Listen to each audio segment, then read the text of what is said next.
너희 권능 있는 자들아, 영광과 능력을 여호와께 돌리고 돌릴지어다. 여호와 이름에 합당한 영광을 돌리며 거룩한 옷을 입고 여호와께 경배할지어다. 아멘.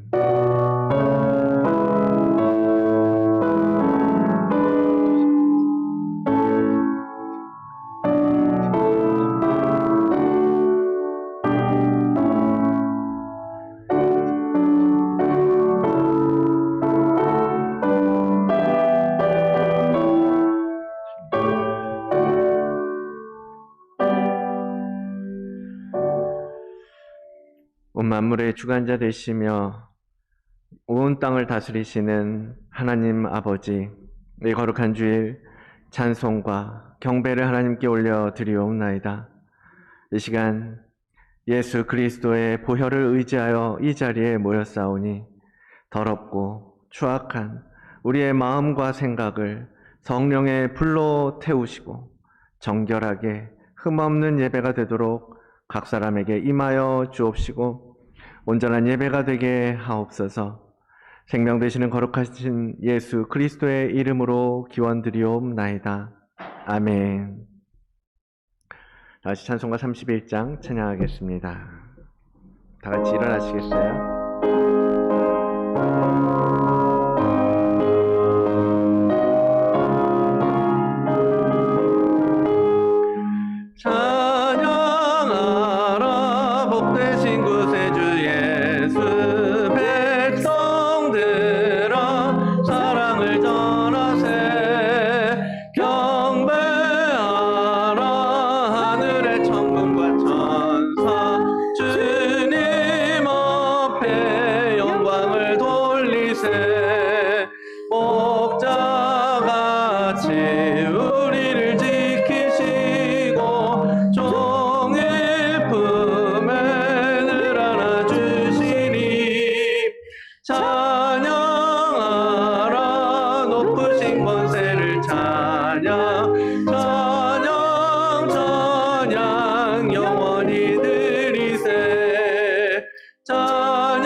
아멘. 성시교독 42번 시편 98편 말씀입니다. 새 노래로 여호와께 찬송하라. 그는 기이한 일을 행하사 그의 오른손과 거룩한 팔로 자기를 위하여 구원을 베푸셨음이로다. 여호와께서 그의 구원을 알게 하시며 그의 공의를 문나라의 목전에서 명백히 나타나셨도다. 그가 이스라엘의 집에 베푸신 인자와 성실을 기억하셨으므로 땅 끝까지 이르는 모든 것이 우리 하나님의 구원을 보았도다. 온 땅이여 여호와께 즐거이 소리칠지어다. 소리내어 즐겁게 노래하며 찬송할지어다. 수금으로 여호와를 노래하라. 수금과 음성으로 노래할지어다. 나팔과 호각 소리로 왕이신 여호와 앞에 즐겁게 소리칠지어다. 바다와 거기 충만한 것과 세계와 그 중에 거주하는 자는 다 외칠지어다. 여호와 앞에서 큰 물은 박수할지어다. 산악이 함께 즐겁게 노래할지어다. 아멘. 하늘에 계신 우리 아버지여, 이름이 거룩히 여김을 받으시오며 나라가 임하시오며 뜻이 하늘에서 이루어진 것 같이 땅에서도 이루어지이다. 오늘 우리에게 일용할 양식을 주시옵고 우리가 우리에게 죄 지은 자를 사하여 준 것 같이 우리 죄를 사하여 주시옵고 우리를 시험에 들게 하지 마시옵고 다만 악에서 구하시옵소서. 나라와 권세와 영광이 아버지께 영원히 있사옵나이다. 아멘. 자리에 앉으시고 찬송가 534장 찬양하겠습니다.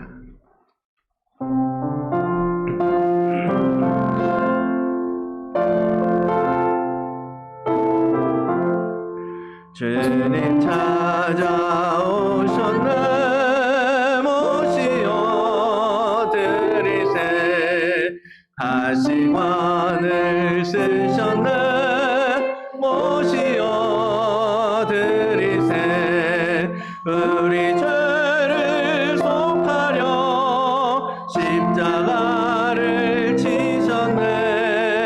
아등고난 그 사람 모시어 드리세. 보라 성자 오셨네. 모시어 드리세. 영광 중에 계신 주 모시어 드리세. 복된 교만 버리고 우리 구주 영원 복락 누리세. 모시어 드리세. 겸손한 자 찾도다. 모시어 드리세. 하늘에서 부르네. 모시어 드리세. 좋은 자리 드리고 주신 은혜 구하세. 하늘나라 세우세. 모시어 드리세. 주여 내가 믿으니 오소서 오소서. 주여 환영하오니 오소서 오소서. 생명길로 이끄사 슬픔 위로하시고 진리 알게 하소서. 오소서 오소서. 아멘. 함께 기도드리겠습니다. 하나님이여, 주는 나의 하나님이시라. 내가 간절히 주를 찾되 물이 없어 마르고 황폐한 땅에서 내 영혼이 주를 갈망하며 내 육체가 주를 앙모하나이다. 내가 주의 권능과 영광을 보기 위하여 이와 같이 성소에서 주를 바라보았나이다. 주의 인자하심이 생명보다 나음으로 내 입술이 주를 찬양할 것이라. 이러므로 나의 평생에 주를 송축하며 주의 이름으로 말미암아 나의 손을 들리이다. 아멘. 참 좋으신 하나님, 주의 인자하심과 주의 선하심을 찬송하며 경배를 올려드리옵나이다. 아침마다 우리에게 은혜의 해를 비추시고 말씀으로 우리를 주의 거룩한 길로 인도해 주시니 감사를 드립니다. 이 거룩한 주의 날, 주님의 자녀들, 주님의 사랑하는 아들, 딸들을 부르시고 이 택하신 자들이 한 마음으로 주를 송축하오니 우리의 예배를 받아 주시옵소서. 주님, 이 시간 우리의 몸과 영혼이 주 앞에서 정결하고 깨끗하게 회복되게 하시기를 간구합니다. 그리스도 주 예수 그리스도의 보혈로 우리의 모든 죄악을 말갛게 씻어주시고 의의 옷, 순결한 신부의 옷을 우리에게 입혀 주시옵소서. 아버지에게 나온 우리 모든 성도들을 살피시고 주의 존전에 서기에 합당한 자들로 삼아 주시옵기를 간절히 원하옵나이다. 용서하심의 그 은총을 입어서 이 예배 시간에 어떤 사단의 악한 생각과 마음이 틈타지 아니하고 온전하게 전심으로 주님께 집중하는 그러한 시간이 되도록 인도하여 주옵소서. 점점 더 죄악과 어둠이 커져가는 이 시대를 위해서 기도드리옵나이다. 우리 믿는 자들이 정말 더욱 깨어서 근신하여 이 악한 세상에서 진리의 빛을 비추는 역할을 감당할 수 있도록 은혜를 베풀어 주시옵소서. 우리가 먼저 변화되고 그리스도의 성품으로 바뀌어야겠습니다. 겸손의 왕으로 섬김의 종으로 가장 낮은 곳으로 오신 우리 주님을 닮아서 우리도 이 세상을 섬기는 한 영혼을 위하여 무릎 꿇는 그러한 자녀들이 되도록 가르쳐 주시고 인도해 주옵소서. 눈에 보이지 않는 바이러스로 인해서 일상을 잃어버린 이 시대를 불쌍히 여기시고 긍휼히 여겨 주시고 다시금 희망을 볼 수 있도록 하시기를 간구합니다. 절망 가운데 빠진 영혼들이 참 소망이신 예수 그리스도를 보게 하시고 생명 되신 주님을 붙들도록 구원의 손을 그들을 향하여 펼쳐 주시옵소서. 우리 다드림 교회가 주님의 뜻을 따라서 한 영혼을 향하여 열정을 가지고 일하는 공동체가 되길 원합니다. 주님께서 주신 사명, 땅끝까지 그리스도의 증인이 되라고 하신 그 명령을 오롯이 지켜낼 수 있도록 준비되고 하나님의 전신갑주로 무장하는 하늘의 군대로 세워지게 일하여 주옵소서. 모든 성도들이 한 마음으로 같은 뜻, 같은 마음으로 새 예루살렘을 세워가는 일꾼이 되게 하시고 감사와 기쁨으로 주신 사명을 감당하는 우리 다드림 교회와 모든 성도들이 되게 하옵소서. 특별히 더불어백 꿈을 주셨사오니 우리 모두가 힘을 모아서 하나님의 그 약속을 성취하는 한 해가 되도록 우리에게 지혜와 힘을 더하여 주시옵소서. 우리에게 협력하도록 맺어주신 선교사들과 선교 사역지를 주님 기억하여 주셔서 그 땅에 뿌려지는 그 복음의 씨앗들이 뿌리를 내리고 새순이 돋고 꽃을 피우는 은혜가 있게 하시기를 원합니다. 그 외로운 사역지에서 주님을 바라보며 나아가는 선교사님들, 그들에게 위로와 힘을 주시고 함께 협력하는 우리 교회가 되도록, 우리 교회가 더욱 그 기도에 힘쓰도록 붙들어 주시옵소서. 모든 일에 합력하여 선이 이루어져 가는 놀라운 역사를 보게 하시기를 간절히 원하옵나이다. 오늘도 주님 주실 말씀을 기대합니다. 이 부족한 자를 통하여 하나님의 거룩한 말씀이 선포되어질 때 성령님께서 함께 예배하는 모든 이들에게 임하사 그 듣는 말씀이 우리 마음판에 새겨지는 은혜가 있게 하시옵고 우리의 굳은 마음이 부드러워지고 굽은 것들이 펴지는 삶의 변화를 경험하는 시작이 되게 하옵소서. 단 한 알의 말씀의 씨앗도 땅에 버려지지 않게 하시고 모든 성도의 마음밭이 옥토밭이 되게 하셔서 30배, 60배, 100배의 결실을 준비하는 최고의 밭으로 이 시간 기경하여 주시옵소서. 이 예배를 통하여 홀로 영광 받으시옵고 모든 예배 순서마다 거룩한 임재가 있게 하사 오직 하나님만이 높여지는 온전한 예배가 되게 하시기를 간절히 바라오며 이 모든 말씀 살아계시고 생명이 되시는 예수 그리스도의 이름으로 간절히 기도드리옵나이다. 아멘.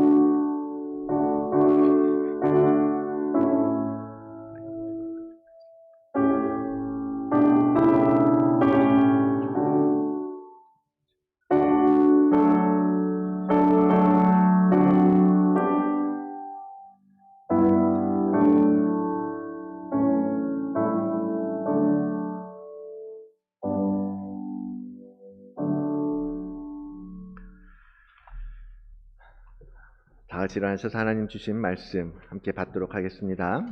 요한복음 6장 말씀입니다. 요한복음 6장 5절로 14절까지의 말씀 보겠습니다. 한 목소리로 같이 읽겠습니다.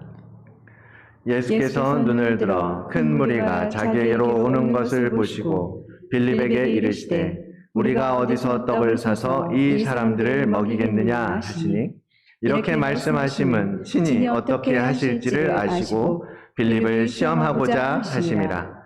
빌립이 대답하되 각 사람으로 조금씩 받게 할지라도 200데나리온의 떡이 부족하리이다. 제자 중 하나 곧 시몬 베드로의 형제 안드레가 예수께 여짜오되 여기 한 아이가 있어 보리떡 5개와 물고기 2마리를 가지고 있나이다. 그러나 그것이 이 많은 사람에게 얼마나 되겠사옵나이까. 예수께서 이르시되 이 사람들로 앉게 하라 하시니 그곳에 잔디가 많은지라. 사람들이 앉으니 수가 5,000명쯤 되더라. 예수께서 떡을 가져 축사하신 후에 앉아있는 자들에게 나누어 주시고 물고기도 그렇게 그들의 원대로 주시니라. 그들이 배부른 후에 예수께서 제자들에게 이르시되 남은 조각을 거두고 버리는 것이 없게 하라 하시므로 이에 거두니 보리떡 5개로 먹고 남은 조각이 12바구니에 찼더라. 그 사람들이 예수께서 행하신 이 표적을 보고 말하되 이는 참으로 세상에 오실 그 선지자라 하더라. 아멘. 주 예수 그리스도 하나님의 말씀입니다.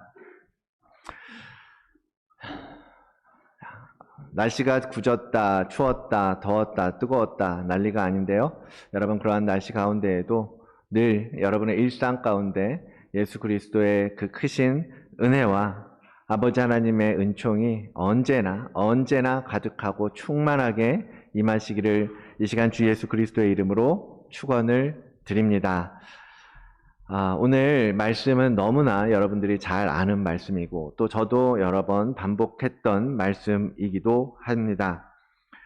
이 오병이어의 기적, 오늘은요 좀 이렇게 여러분의 상상력을 좀 동원하셔서 정말로 여러분이 그 현장에 있는 어느 한 사람이 되어보는 시간을 가지면 좋겠어요.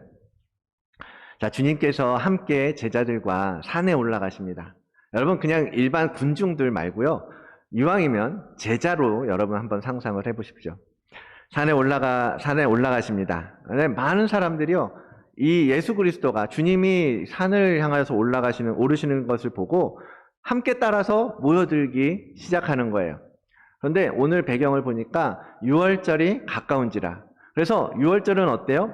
이스라엘 모든 사람들이 예루살렘으로 모이는 때잖아요. 그러니까 주님을 따라 산에 모이는 사람들도 다른 때보다도 훨씬 많은 사람들이 이 산으로 모여들고 있었던 것입니다. 그 숫자가 남자만 5,000명이라고 말하고 있으니까 아마도 여자가 더 많겠죠. 여자가 더 많고 아이들은 더 많고 적어도 2만 명까지도 우리는 예측할 수 있지 않을까요? 정말 엄청나게 많은 사람들이 지금 모인 거예요. 상상이 안 되죠? 2만 명이 그 잔디밭에 이렇게 모여 있다. 2,000명도 사실 우리는 모여 있는 거 보면 막 놀라는데 2만 명 정도의 사람들이 모여 있는 자리가 되는 거예요. 그런데 어쨌든 그 많은 사람은 뭐 상상도 안 되니까 일단은 성경에 기록되어 있는 숫자 5,000명의 숫자를 가지고 한번 생각을 해보자고요.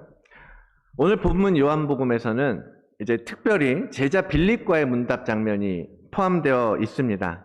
여러분이 한번 빌립이라고 생각을 해보죠. 여러분 빌립이었다면 오늘 예수님과의 이 문답, 예수님의 질문과 예수님께 대답하는 이 빌립의 모습, 여러분이라면 어땠을까요? 어떻게 반응하셨을 것 같으세요? 드넓은 초원이 펼쳐진 이 산 중턱, 많은 가르침들을 가르쳐 주시고 말씀하시고 해주셨던 주님께서 이제는 사람들이 배고플 때가 되었구나, 허기질 때가 되었구나 라는 것을 아시고 이제 제자들에게 물으시는 거예요. 이제 다른 복음서는 빌립의 이야기가 없습니다. 그런데 요한은 이 빌립에게 특별하게 초점을 맞추신 예수님의 말씀을 기록하고 있는 거거든요. 주님이 말씀하시죠. 야, 우리가 어디서 떡을 사서 이 사람들을 먹이겠느냐라고 빌립에게 특정하게 질문을 하십니다. 그런데 빌립은 어떤 사람이었냐면 아마도 저 같은 사람이었나 봐요. 조금 숫자에 좀 빠른 수적 감각이 좀 있는, 제가 좀 그런 편이라고 저는 평가를 합니다. 숫자에 좀 강한 사람이었는 모양이에요. 그러니까 머리가 빠릿빠릿하게 돌아가는 거죠. 그런 그에게 주님께서 당장에 5,000명이나 되는 사람을 먹이라고, 그들에게 먹을 것을 주라고 하시니까 어떻게 그들을 먹일 수 있겠느냐라고 질문을 하시니까 빌립이 너무 당황스럽고 좀 어떻게 보면 황당한 질문인 거죠. 여러분 중에서도 이제 교회 식사를 위해서 섬기시는 분들이 많이 계시는데 아시잖아요. 우리 교회 식구들을 위해서 준비하는 식사만 해도 사실 일주일 내내 뭘 준비할까, 어떻게 준비할까, 어떤 재료를 쓸까, 그래서 시장도 미리 봐두고, 오늘 당일은 아침 일찍부터 일어나서 지지고 볶고 끓이고 하면서 준비해 오시는, 저는 여러분들의 그 정성을 다 알고 있거든요. 그런데 저 5,000명이나 되는 사람을 주님께서 뜬금없이 그들을 먹일 방법을 강구해라 라고 말씀하시니까 갑작스럽게 그런 오더가 떨어졌을 때 빌립이 상상할 수 있는 게 없는 거죠. 어떻게 그들을 먹이겠습니까? 여러분들도 다 동의하실 거예요.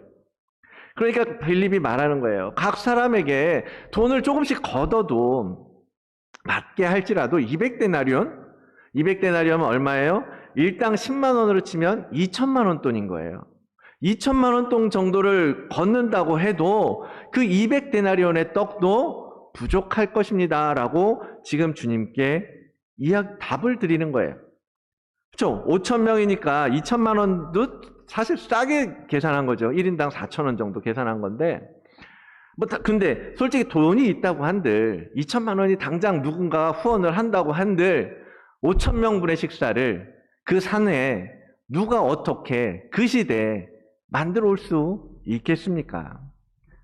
저도 영락없이 빌립처럼 대답했을 거예요. 말도 안 돼. 이상한 눈으로 아마 선생님을 선생님 오늘 왜 저래? 오늘 기분 안 좋으셔? 이랬을 것 같아요. 말도 안 되는 얘기를 어쩌라는 거야? 하고 옆에 제자들한테 막 그랬을 것 같아요. 주님께서 얄궂게 제자들을 두고 지금 장난하자고 하시는 걸까요? 왜 이런 당황스러운 질문을 빌립에게 하고 계시는 것입니까? 6절에 보니까 그 답이 있어요. 친히 어떻게 하실지를 아시고 빌립을 시험하시려고 하셨다. 빌립을 시험하고자 하심이라. 빌립을 시험하시려고 빌립에게 그러한 질문을 했던 것이고, 사실은 주님은 이미 오늘 어떠한 일이 일어날 것인지, 어떠한 하나님의 능력이, 하나님의 사역이, 예수 그리스도의 기적이 이 땅에 펼쳐질 것인지 사실 알고 계셨지만 제자들에게 물어보고 제자들에게 그러한 요청을 하신 것은 제자들에게 뭔가 줄 게 있으신 거예요. 가르쳐주고 싶으신 게 있었고 알려주고 보여주고 싶었던 게 있으셨던 거죠. 지금 빌립을 시험함이라고 말씀하실 때 사실 우리가 헷갈려요. 시험이라고 하는 용어를 사용할 때 혼동하기 쉬운데요. 성경에 이제 우리말로 번역을 하다 보니까 시험이라는 용어가 사실은 굉장히 다른 두 가지의 의미를 가지고 있잖아요. 하나는 사탄의 시험이죠. 그럼 대적들이 우리를 넘어뜨리고 쓰러뜨리려고 하는 시험.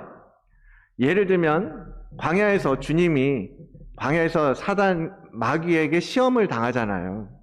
마귀의 유혹을 받습니다. 그걸 이제 이 시험을 템테이션이라고 영어로는 표현을 하는 거죠. 유혹.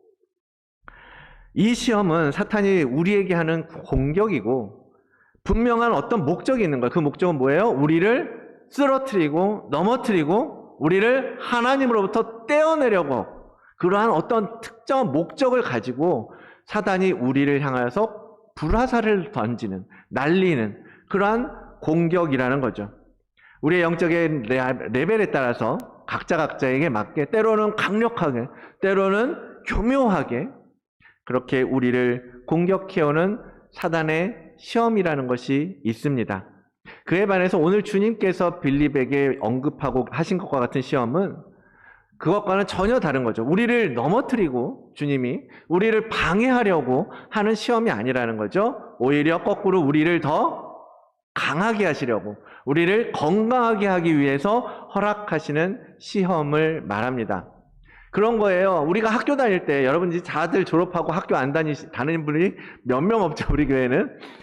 학교에서 중간고사 보고 기말고사 보잖아요. 우리를 떨어뜨리려고 하는 시험도 있지만, 예비고사나 무슨 시험 같이, 뭐 대학, 뭐 HSC나 그런 시험도 있지만, 우리가 일상적으로 하는 시험은 뭐예요? 우리를 시험을 통하여서 더 능력을 높여주고, 우리가 어떤 중요한 시험을 떨어지지 않고 넘어설 수 있게 하기 위해서 우리의 성장을 위해서, 우리가 어떤 실력을 더 키우기 위해서 목적으로 하는 거잖아요. 오늘 빌립에게도 주님은 그런 목적으로 시험을 하시고 있는 거거든요. 그래서 메시지 성경은 이 구절을 이렇게 번역을 합니다. 이렇게 말씀하신 것은 빌립의 믿음을 자라게 하기 위해서였다 라고 유진 피터슨 목사님은 번역을 하는 거예요. 주님께서는 빌립의 믿음이 더 굳건해지고 견고해지고 강해지기를 원하셨던 것이고, 그래서 빌립에게 특별하게 질문을 하는 상황을 만드신 것이고, 요한은 그것을 우리에게 전해주고 있는 것입니다. 우리 인생에도 이렇게 주님의 시험이 자주, 때는 종종 우리에게 주어질 거예요. 여러분 구별을 잘 하셔야 합니다. 이것이 사단의 시험인지, 이것이 주님께서 우리의 강건함을 위해서 주시는 넘어서야 하는 시험인지, 그런 것들을 잘 구별을 하셔야 되는 거죠. 그래서 사단이 주는 시험은 어떻게 해요? 쳐내야 되는 거예요. 예수님이 그랬던 것처럼 꺼져! 물러나라! 떠나가라! 라고 쳐내셔야 되는 것이고, 또 우리의 믿음을 위해서 허락되는 시험은 우리의 시험지를 받고요, 잘 풀어내셔야죠. 여러분 성실하게, 진실하게 그 시험을 대하셔야 되는 거예요. 그래서 실질적인 성장으로 연결되도록 해야 되는 거죠. 여러분 시험 보는데 아무것도 준비 안 하고 가서 시험 턱 보면 운 좋게 시험 점수가 잘 나올 수도 있고 아니면 꽝이 나올 수도 있고 그렇잖아요. 근데 준비하고 가면 준비하는 만큼 시험이 점수가 나오고, 그 다음번에는 또 그거에 맞게 준비한 만큼 더 향상되어지고, 그것이 바로 시험의 효과잖아요. 그렇게 성장을 향하여서 연결해 나아가야 된다라는 거죠. 이 시험을 치룰 때 이 테스트라고 해요. 이 시험을 테스트라고 하는데, 테스트에는 우리의 실력에 따라서 때로는 틀릴 수도 있고요, 못 맞출 수도 있습니다. 하나님께서 우리를 시험하신다라고 했을 때 그것을 넘어서지 못한다고 두려워하지도 마시고요, 겁먹지 마셔요. 우리가 학교 다닐 때 시험 준비하다가 틀린다고 해서 거기서 포기하고 낙마하지 않지 않습니까? 좀 더 준비하고, 그래서 더 나은 것을 만들려고 애쓰고 노력하잖아요. 내가 준비하면서 옛날에 초등학교 때인지 중학교 때인지 기억이 안 나는데, 공부 잘하는 친구 하나가 있었어요. 그 친구 이제 뭐 시험 맨날 책상에 앉아서 시험 이제 공부만 하고, 시험 보면 거의 뭐 이제 1등 뭐 하던 친구였던 것 같은데, 어느 날 시험을 보고 나서 혼자 이렇게 시무룩하게 있는 거예요. 시험 못 봤겠지, 그죠? 시험을 망쳤나 봐요. 그래서 이제 왜 그래? 너 뭐 시험 잘 봤냐? 물어볼 거 아니에요? 제가 물어봤죠. 뭐 몇 개나 틀렸는데 이렇게 그러고 있어 하고 물어보니까 답을 하나를 잘못 쓴 것 같아 라고 얘기하는 거예요. 그래서 그냥 한 대 팍 때려줬어야 되는데, 그 친구 어디 가서 뭐 하고 있나 모르겠네. 그렇게 그 시험을 통해서 정말로 열심히, 그래서 정말 최고가 되고 꿈을 키우고 그런 친구들 있었잖아요. 그런 친구들이 생각이 나더라고요. 주님께서 이렇게 우리에게 시험을 주실 때 우리가 틀릴 수도 있고, 그렇지만 다음 시험을 위해서 또 최종적인 목표를 향해서 계속해서 가야 되는 것 아니겠습니까? 빌립도 그렇잖아요. 지금 주님께서 질문하셨을 때 빌립의 답은 뭐였어요? 빌립은 정답이라고 냈지만 전혀 정답과 상관없는 얘기를 했잖아요. 빌립의 대답은 땡이었어, 땡.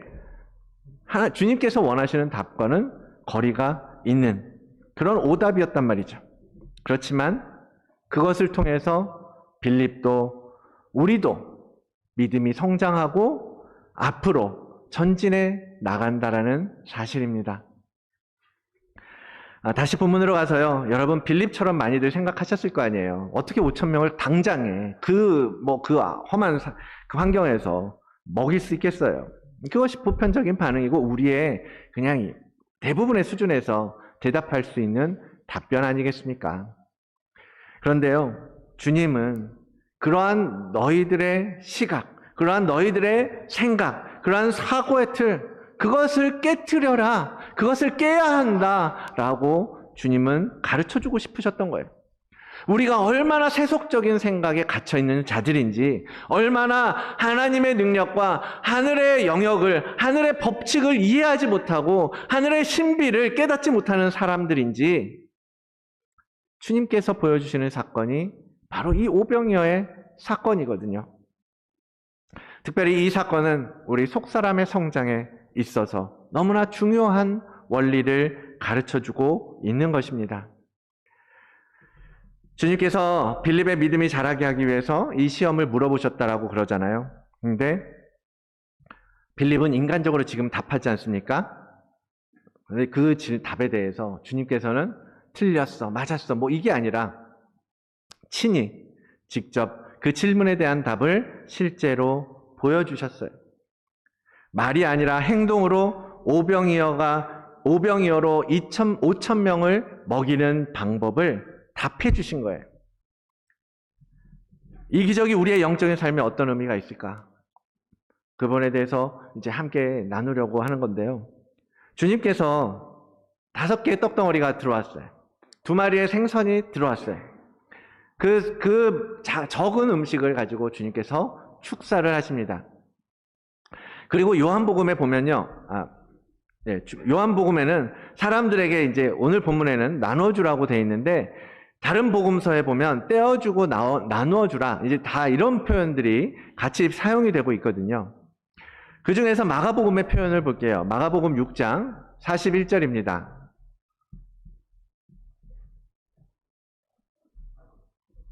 마가복음 6장 41절.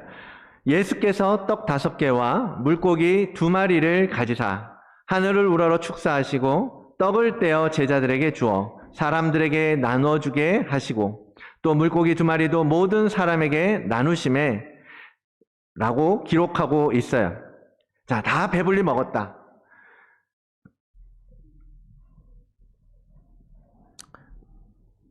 떡을 떼어 제자들에게 주어 사람들에게 나누어 주게 하시고 물고기도 나누어 주셨다라고 기록하고 있는 거예요. 여기서 이 2 단어가 가지고 있는 의미를 생각해 봐야 되는데요. 하나는 떡을 떼다라는 거예요. 떡을 떼는 것. 먼저는 이 떡을 떼신 행위, 주님께서 하신 일. 지금 내 앞에 와 있는 이 빵이 어떤 모양의 빵인지 몰라요. 얼마나 큰 빵인지도 알 수 없습니다. 그런데 이 빵을 떡을 떼어주시는데 5덩어리의 떡이 있고 5천 명이 모여 있잖아요. 그 떡을 떼어주는데 예수님께서 5천 명 내지는 2만 명의 떡을 계속 떼어주셨을까요? 아니면 좀 큰 덩어리로 떼어주고 제자들이 각각의 이렇게 움직이면서 딜리버리를 했을까요? 아니면 제자들이 가서 또 떼어주면서 놀라운 일들이 벌어졌을까요? 알 수 없어요. 우리는 어떻게 이 기적이 이루어졌는지, 어떠한 모양으로 할 수 있는지 우리는 상상하기가 너무 어렵습니다. 그런데 어쨌든 기록된 것을 보면 사람들이 지금 어떻게 앉아 있어요? 50명에서 100명 정도가 그룹져서 앉아 있다고 그랬어요. 그렇게 앉으라고 했고 사람들이 그렇게 앉은 거예요. 두런두런. 아마 우리 교회에 이렇게 이 식구들이 좀 이렇게 모여서 함께 앉아 있으면 이제 그런 그룹들이 이제 5천 명이니까 몇 개의 그룹쯤 있었을까요? 한 7, 80개, 100개, 그 이상의 200개까지도 가능하겠죠. 아이들까지 치면 엄청나게 많은 그룹이 들판에 앉아 있는 거예요. 예수님의 제자는 몇 명이에요? 12명. 만약에 예수님의 12제자들만 예수님과 함께 그 사역에 동참했다면 한 사람의 제자가 몇 개의 그룹을 움직였을까요? 적어도 뭐 7, 8개, 10개의 그룹에 가서 50명에게 나눠줬어야 되는 거예요. 뭐 그룹에 가서 또 나눠주면 그 그룹의 한 리더가 또 그 안에서 그것을 또 나눠줬을지도 모르죠. 그런데 어쨌든 엄청난 숫자라는 거예요. 엄청난 숫자가 지금 나눠주고 있는 거예요.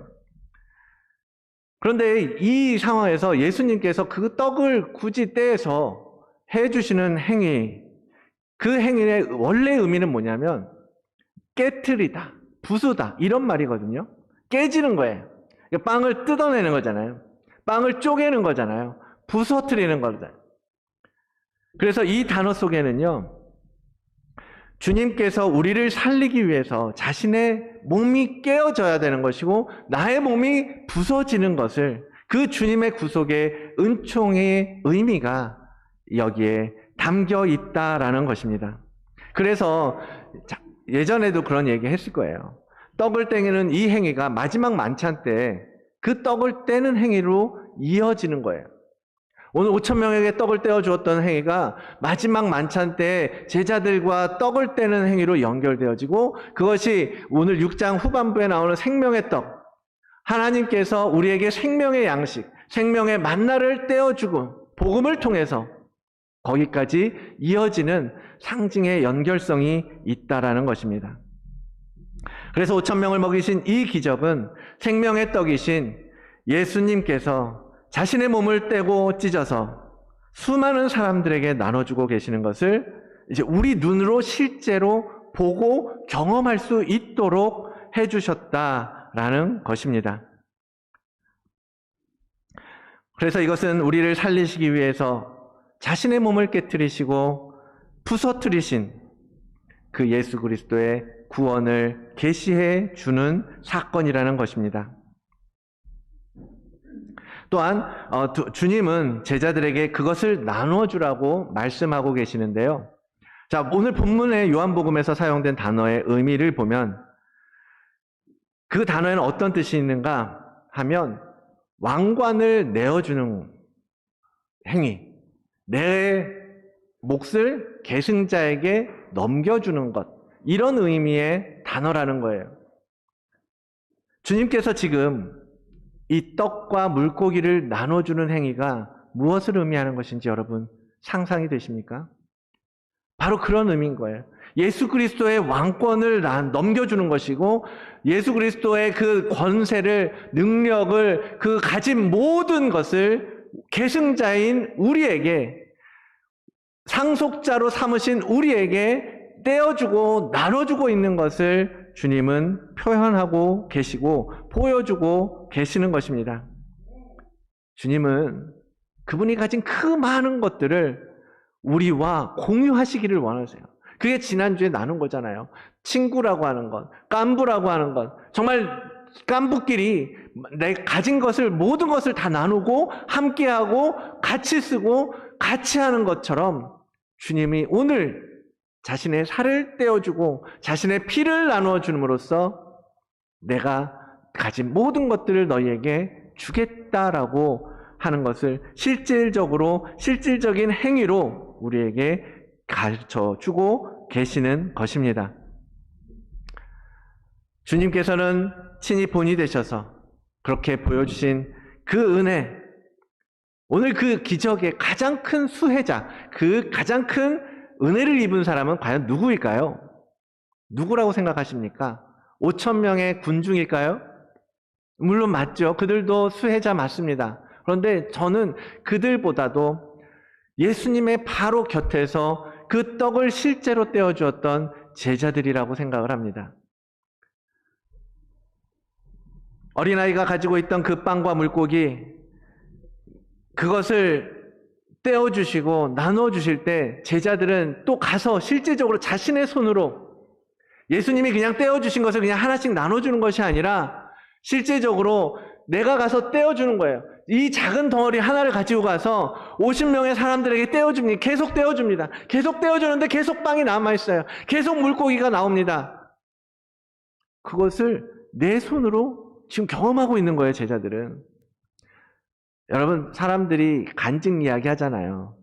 그냥 그 사람들의 경험을 말로만 전할 때 그 간증을 들으면서도 우리는 때로는 감동이 되고, 때로는 그 간증으로 인해서 은혜를 받고, 때로는 그 간증을 통해서 정말 우리 안에 어떤 확신이나 믿음이나 그런 것들을 느끼게 되잖아요. 그런데 그것을 실제로 눈으로 본다면 어떨까요?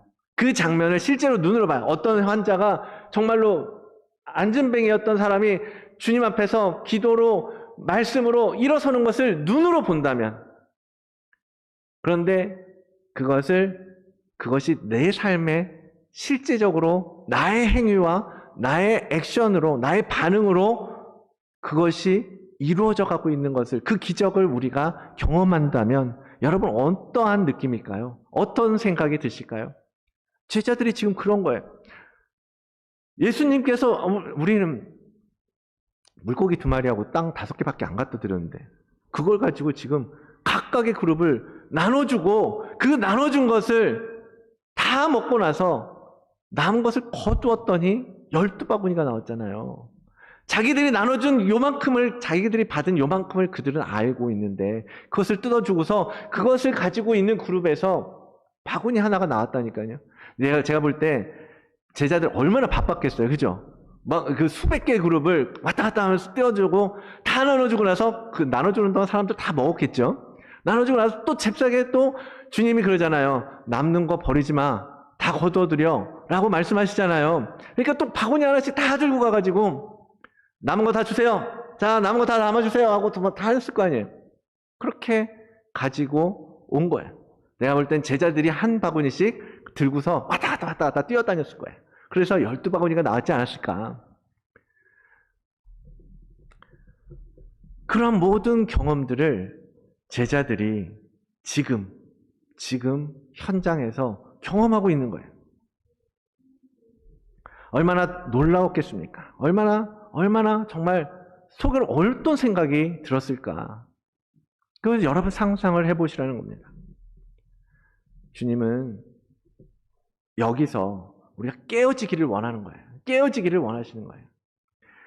이사야서 55장 8절로 9절의 말씀, 이는 내 생각이 너희의 생각과 다르며 내 길은 너희의 길과 다름이니라. 여호와의 말씀이니라. 이는 하늘이 땅보다 높음 같이 내 길은 너희의 길보다 높으며 내 생각은 너희의 생각보다 높음이니라.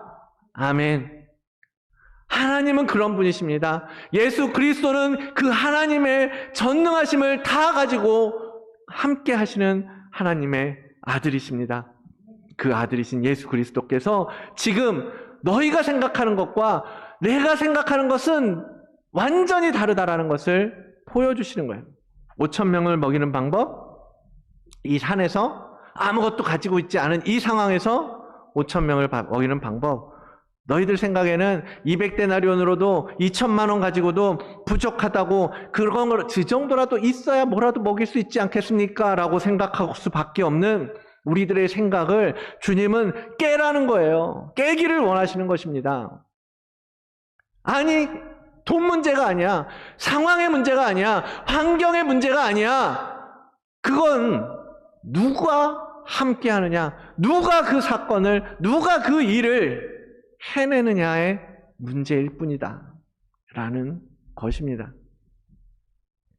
손에 바구니 하나 가득히 남은 음식을 가지고 모인 제자들, 그들 마음속에는 지금까지 보았던 선생님, 지금까지 예수님 맨날 같이 따라다니고 같이 밥 먹고 했을 거 아니에요. 그 예수님 그냥 선지자로 엘리야 같은 사람이 또 왔나 보다, 모세 같은 사람이 또 이 땅에 태어났나 보다 라고 생각하고 따라다녔을 거예요. 그렇게 보았던 예수님이 지금 완전히 새로운, 전혀 다른 예수 그리스도의 모습을 자신의 손으로 경험하고 있다는 것입니다. 자신의 몸을 떼어주시고 생명을 나눠주시는 주님의 모습을 제자들은 지금 그들의 손으로 경험하고 있었던 것입니다. 여러분의 눈이 그렇게 열려지기를 원합니다.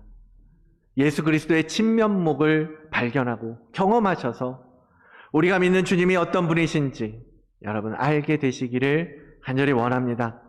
그래서 말로만 듣는 하나님, 다른 사람들을 통해서 알게 된 하나님, 여러분 그러한 하나님을 믿는 것으로는요 한계에 부딪힐 수밖에 없습니다. 들판에 모인 이스라엘 백성들이요, 지금 5천 명이나 되는 사람들이 그 떡을 먹었잖아요. 실제로 그것을 어떻게 경험했는지 모르지만, 그냥 주는 대로 그냥 받아 먹었는지도 모르지만, 그들도 하나님의 능력을, 예수 그리스도의 능력을 경험했을 거 아닙니까? 그것을 먹고 배불렀고 그렇게 남은 음식을 거둬가는 것을 옆에서 보면서 큰 경험을 했을 것이 분명하죠. 그럼에도 불구하고 그들은 육신을 배불리 해주시는 주님만 알았을 뿐, 하늘의 왕이시고 영원한 구원의 구주이시고 구원을 베푸시는 주님은 만나지 못하는 거예요. 여러분, 제자들의 눈으로 주님을 만나셔야 하는 겁니다. 그래야 변화가 시작될 수 있어요. 하나님의 일하심, 주님의 권능이 여러분의 손을 통해서, 여러분의 삶을 통해서 나타나고 드러나고 경험되어져야 진짜 믿음의 생활을 시작할 수 있다라는 것입니다. 그냥 기적을 베푸시는 주님, 삶의 필요를 채우시고 병을 고치시는 주님, 그냥 그 정도의 주님이 아니라요, 정말 하나님의 능력을 부여받아서 이 땅에 내려오신 하나님의 아들, 온 인류에게 생명을 나눠주고 그 몸을 찢어주시고 구원자의 심을 발견하는 그러한 신앙의 여정이 되셔야 한다라는 것입니다. 예수님의 기적을 통해서 이 세상의 생각에 갇혀 있었던 우리가 그 틀을 깨고 하늘의 신비의 영역으로 나오는 것을 주님은 바라고 계십니다. 그것이 바로 속사람의 해산, 속사람의 출산이라고 말하는 거예요. 그냥 혼적인 생각밖에 우리 못하잖아요. 우리가 생각할 수 있는 범위 안에서밖에 우리는 상상할 수밖에 없단 말이에요. 그런데 그 보이는 것이 전부 다라고 믿을 수밖에 없는 우리의 그 혼이 깨어져야 참 생명을 보고 그 참 생명이 그 안으로, 우리의 속사람 안으로 들어갈 수 있는 것입니다. 주님이 보여주신 깨진다라는 것, 깨지는 것, 그것은 뭐예요? 결국 죽음을 의미하는 거예요. 죽는 거예요. 죽음을 통과해야 한다라는 것입니다. 한 알의 미랄이 죽어서 썩어져야 진짜 생명이 그 미랄을 뚫고 나와서 열매를 맺는 나무로 자랄 수 있는 것이지, 그렇게 되는 것처럼요, 우리 안에 있던 옛 자, 우리의 혼을 우리의 영은 죽어버리고 우리의 혼을 차지하고 있던 옛사람의 그 모습이, 그 자아가 죽어야 우리 영에 떨어진 예수 그리스도의 생명이 이 혼의 영역으로 터져 나올 수 있는 것입니다. 집에서 아보카도를 틔웠던 적이 있어요. 요즘은 안 하는데 작년에 받으신 분들도 있고 할 텐데, 한동안 아내가 아보카도를 먹는 족족 물에 담그는 거예요, 씨를. 우리 집에 지금도 한 10주 정도는 자라고 있는 것 같아요. 근데 그 아보카도가 단단하잖아요. 엄청 단단하잖아요. 안 깨질 것 같이 생긴 그 씨앗을 물에 담궈 놓으면 몇 주 정도 시간이 지나면 어떻게 돼요? 아래가 갈라져요. 갈라지면서 뿌리가 나오기 시작합니다. 그리고 그래서 점점 더 시간이 지나면 위쪽도 갈라지면서 이제 싹이 나오기 시작합니다. 지금도요, 그 씨앗의 알이 이렇게 가지가 이만큼 나왔는데 아직도 그 씨앗의 알이 이 흙 위에 이렇게 남아 있어요. 근데 물론 이제 그 원래 있었던 알맹이의 모습이 아니라 까맣게 이제 썩어 들어가는 모습인 거죠. 씨가 고스란히 그 모양을 딱 유지하고 있다 그러면 절대로 뿌리가 터져 나올 수 없고 싹이 트고 나올 수가 없을 것입니다. 어떤 씨는 정말 싹을 못 틔우는 것도 있어요. 그런데 씨가 터지기 시작하면 생명의 움직임이 드러나기 시작합니다. 주님께서 말씀하신 미랄의 비유가 그거잖아요. 미랄. 씨가 터지고 썩어져야 새로운 나무가 올라오고 그 나무에서 열매가 맺혀지는 걸 주님께서 말씀하시잖아요. 씨는 그렇게 죽어져야 되는 거죠. 그 씨앗 안에 있는 생명, 진짜 생명, 그것이 우물트려면 씨앗은 죽어야 되는 것입니다. 골로새서 3장 3절과 4절의 말씀, 이는 너희가 죽었고 너희 생명이 그리스도와 함께 하나님 안에 감추어졌습니다. 우리 생명이신 그리스도께서 나타나실 그때에 너희도 그와 함께 영광 중에 나타나리라. 아멘. 너희가 죽었고 너희의 생명이 그리스도와 함께 하나님 안에 감춰져 있었다. 쉬운 성경으로 보니까 이렇게 써 있어요. 옛사람은 죽었으며 이제는 하나님 안에서 그리스도와 함께하는 새로운 삶이 감춰져 있다라고 번역하고 있습니다. 우리 안에 감춰져 있던 예수 그리스도의 생명, 우리의 영 안에 떨어진 예수 그리스도의 생명, 그것은 우리가 죽고 예수 그리스도가 터져 나올 때 그와 함께 나타나게 될 것이라고 말씀하고 계시는 거예요. 그러므로 바울은 권면하는 것입니다. 그러므로 땅에 있는 지체를 죽여라. 땅에 있는 지체를 죽여라. 곧 음란과 부정과 사욕과 악한 정욕과 탐심이니 탐심은 우상 숭배니라. 땅에 있는 지체, 우리가 세상에서 생각하고 세상의 사고와 가치관으로 살아가고 있던 우리의 모든 옛자의 모습들을 다 죽여야만 한다. 그것이 죽을 때 예수의 생명이 태어나올 수 있고 터져 나올 수 있다라고 주님은 가르쳐주고 계시는 것입니다. 우리 스스로 그렇게 깨어지는 사건이 필요한 거예요. 깨어지는 사건. 주님은 깨어짐을 통해서 생명을 우리에게 흘려 보내주셨습니다. 우리는 그 생명이 우리 안에서 역동적으로 움직이게 해야 되는 거예요. 주님의 말씀을 따라서 순종하는 믿음으로 주님이 주시는 그 생명의 떡을 들고 나아가야 합니다. 그리고 그 떡이 떼어지고 나누어지듯이 우리 안에 계시는 예수 그리스도의 생명이 나를 통해서 다른 사람들에게 흘러가도록 해주어야 하는 거죠. 빌립이나 제자들이나 주님께서 너희가 먹을 것을 주어라 라고 하셨을 때 그들의 혼의 생각으로는 도저히 상상할 수도 없고 이해가 되지도 않았지만 그들의 생각의 틀을 깨고 그 주님의 생명을 받아서 말씀대로 주신 대로 움직이고 말씀하신 대로 했더니 그들은 놀라운 기적을 그들의 손으로 경험하게 되었고 실질적인 생명을 나눠주는, 그래서 정말 수만 명의 사람들이 그날 행복하게 만족하게 생명을 누릴 수 있는 그러한 도구로 사용되었던 것 아니겠습니까? 그리고 그 제자들은 누구보다도 정말 살아계신 예수 그리스도의 능력을 경험하고 참 제자의 믿음으로 성장해 갈 수 있었지 않았겠습니까? 사랑하는 성도 여러분, 여러분이 어떤 길을 걸어가고 계시는지 또 어떤 어려움과 고통을 지나가고 계시는지 주님은 다 알고 계십니다. 그래서 여러분의 믿음을 성장케 하시기 위해서 오늘 여러분에게 생명의 떡을 먹이시고 떼어주시려고 하세요.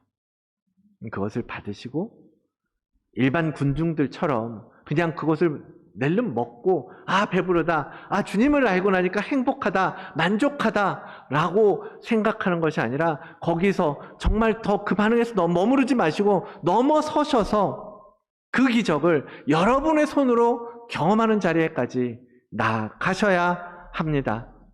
제자들처럼 주님의 가장 가까운 자리로 가시는 거죠.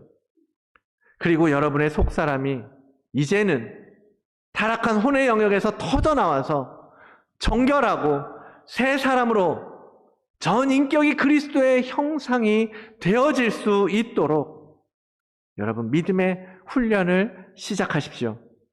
성경 읽기, 전도, 기도 훈련, 예배자로서의 어떤 마음과 정성을 준비하는 것 죄송합니다. 그 모든 것들이 우리의 신앙의 도구들이 우리를 그리스도께로 인도해 갈 것입니다. 성령님께서 그것을 통해서 우리 안에서 역사하시고 이루어 가실 거예요. 여러분 터뜨리십시오. 여러분 영 안에 있는 그 가두어져 계시는 예수 그리스도의 씨앗을 이제는 깨트리시고 터뜨리셔서 실제적인 생명이 되도록 만들어 가셔야 합니다.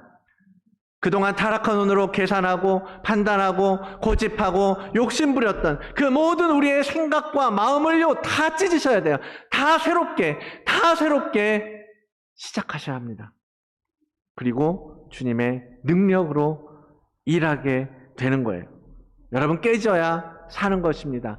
깨지셔야 살아날 수 있는 것입니다. 깨져야 생명이 나오기 시작합니다. 우리를 위하여 친히 지키시고 깨지시고 그 생명을 나눠주신 예수 그리스도의 그 은혜와 충만하심을 여러분 오늘 이 말씀 앞에서 강력하게 여러분의 혼을 흔들고 계시는 거예요. 이제는 깨어나라고, 이제는 깨트리라고, 이제는 너희가 바라보는 200데나리온은 있어야 되는데 우리가 어떻게 이것을 할 수 있습니까? 라고 생각할 수밖에 없는 우리의 혼의 영역을 이제는 예수의 생명으로 내가 깨트려지고 깨어지고 나눠지고 우리의 모든 것을 나눠주려고 할 때 우리의 속사람이 예수 그리스도의 형상으로 빚어져 갈 수 있는 것이구나 라는 것을 아시고 여러분 이 시간 깨어나기를 원합니다. 깨트려지시기를 원합니다. 그것이 바로 우리가 살 길이기 때문입니다. 오늘 고린도후서 4장의 말씀으로 마무리하겠습니다. 4장 10절로 12절의 말씀인데요. 함께 한 목소리로 읽겠습니다. 우리가 항상 예수의 죽음을 몸에 짊어짐은 예수의 생명이 또한 우리 몸에 나타나게 하려 함이라. 우리 살아있는 자가 항상 예수를 위하여 죽음에 넘겨짐은 예수의 생명이 또한 우리 죽을 육체에 나타나게 하려 함이라. 그런즉 사망은 우리 안에서 역사되고 생명은 너희 안에서 역사하느니라. 아멘. 아멘. 주님 감사합니다. 주님 감사합니다. 타락한 혼을 가진 우리에게 주님의 생명을 나눠주기 위해서 이 땅에 오시고 친히 그 몸을 찢으사 친히 그 몸을 깨트리시고 나누어 주사 우리에게 하늘의 생명을 얻고 영원한 생명 가운데 들어갈 수 있는 길을 열어주시니 감사합니다. 주님 그것을 먹고 그저 이 자리에서 이 땅 가운데에서 여기가 좋사오니 나는 여기에 살겠습니다. 나는 여기에 맞게 살겠습니다 하는 것이 아니라 이제는 그 주님이 주신 생명을 가지고 우리의 영이 우리의 전 인격을 바꿔내는 놀라운 일들로 터져서 하나님 이 땅에서 하나님의 자녀의 삶을 살아갈 수 있도록 주님 인도하여 주시옵소서. 정말로 주님께서 우리 모든 예배하는 성도들 한 사람 한 사람을 만나주시고 그들의 손에 그 깨진 빵 조각을 주셔서 하나님 이제는 나아가 하나님 그 빵을 우리도 깨트리며 우리의 영을 깨트리며 우리의 혼을 깨트리며 주님의 복음을 따라가는 삶을 살 수 있도록 주님 은혜를 베풀어 주시옵소서. 아직도 그 복음을 경험하지 못하고 느끼지 못하는 분들이 계시다면 주님 이 시간 그들을 만나 주시옵소서. 주님 그들을 어루만져 주시옵소서. 그들에게 주님의 생명을 다시금 나누어 주시옵소서. 그리하여서 모든 이가 예수의 생명으로 그리스도의 형상으로 회복되어져 가기 시작하는 거룩한 주의 날이 되도록 인도하여 주시옵소서. 함께 하신 주님을 찬양하며 우리의 고백을 받으시는 주님께 감사드리오며 이 모든 말씀 예수 그리스도의 이름으로 기도드리옵나이다. 아멘. 천능하사 천지를 만드신 하나님 아버지를 내가 믿사오며 그 외아들 우리 주 예수 그리스도를 믿사오니 이는 성령으로 잉태하사 동정녀 마리아에게 나시고 본디오 빌라도에게 고난을 받으사 십자가에 못 박혀 죽으시고 장사한 지 사흘 만에 죽은 자 가운데서 다시 살아나시며 하늘에 오르사 전능하신 하나님 우편에 앉아 계시다가 저리로서 산자와 죽은 자를 심판하러 오시리라. 성령을 믿사오며 거룩한 공예와 성도가 서로 교통하는 것과 죄를 사하여 주시는 것과 몸이 다시 사는 것과 영원히 사는 것을 믿사옵나이다. 아멘. 아멘. 찬송가 426장 다 같이 일어나셔서 봉헌 찬송 올려드리도록 하겠습니다.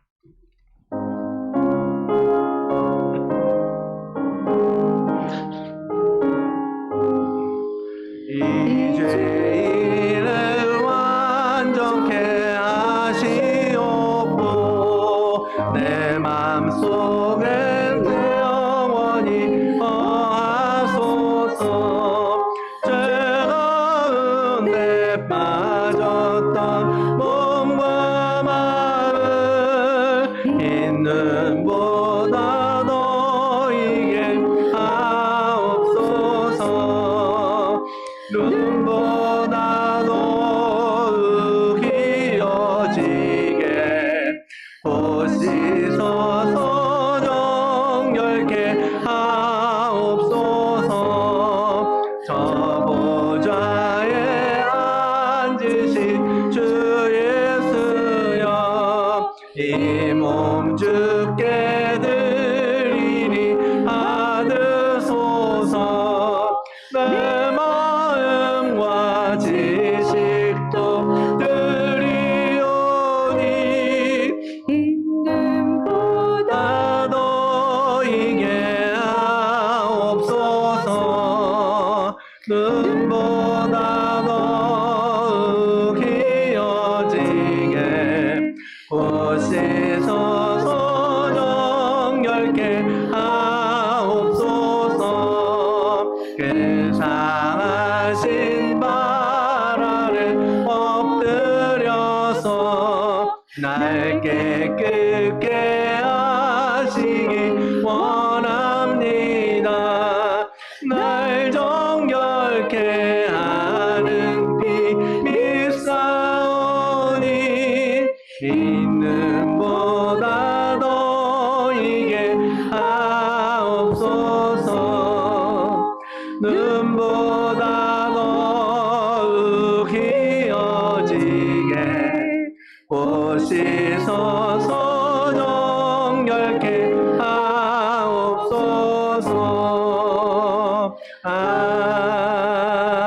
아멘. 주님 감사합니다. 오늘도 우리의 모든 죄의 문제를 주님 앞에서 털어내도록 인도하여 주시니 감사합니다. 정말 매일매일 새롭게 매일매일 정결하게 주 예수 그리스도의 은혜를 입고 살아가는 우리 모두가 되게 인도하여 주시옵소서. 주님 한 주간 동안 또 지켜주셔서 많은 일들 가운데에도 하나님 앞에 나올 수 있도록 또 우리의 마음을 열어주시니 감사합니다. 우리의 삶을 지키시고 우리의 삶을 채워주시며 이 어려운 상황 가운데에서 주님께 감사할 수 있는 제목들을 허락하여 주시는 은혜 감사를 드립니다. 그 마음으로 주님께 드린 모든 예물들을 주님께서 기뻐 받아 주시옵고, 아버지 하나님 그 모든 것들을 통하여서 하나님 거룩한 나라가 이 땅에서 더욱더 충만하게 임하도록 사용하여 주시고, 또한 드린 모든 자들에게 아버지 하나님의 살아계심을, 아버지 하나님의 역사하심을, 아버지 하나님의 은혜를, 능력을 경험하는 삶이 되도록 함께 동행하여 주시옵소서. 이 모든 말씀 예수 그리스도의 이름으로 간절히 기도드리옵나이다. 아멘. 이제는 우리를 위하여 그 몸을 찢으시고 생명의 떡을 나누어 주신 예수 그리스도의 깊은 사랑하심과 또 그 아들을 통하여 우리와 하나 되어서 영원한 생명의 길로 인도하시는 아버지 하나님의 그 다함없는 사랑하심과 거룩한 영으로 우리 안에 계시며 우리를 성화의 길로 인도하시는 성령님의 감동 감화하심의 역사가 오늘 주님의 생명을 받고 그 생명이 다스리는 삶을 살기로 결단하는 다드림교회 모든 성도들과 또한 함께 예배하는 주님의 거룩한 자녀들 머리 위에, 또한 그 가정 위에, 그 일터 위에, 우리가 살아가고 있는 이 땅 호주와 우리의 조국 대한민국 위에 이제로부터 영원히 함께 있을지어다. 아멘.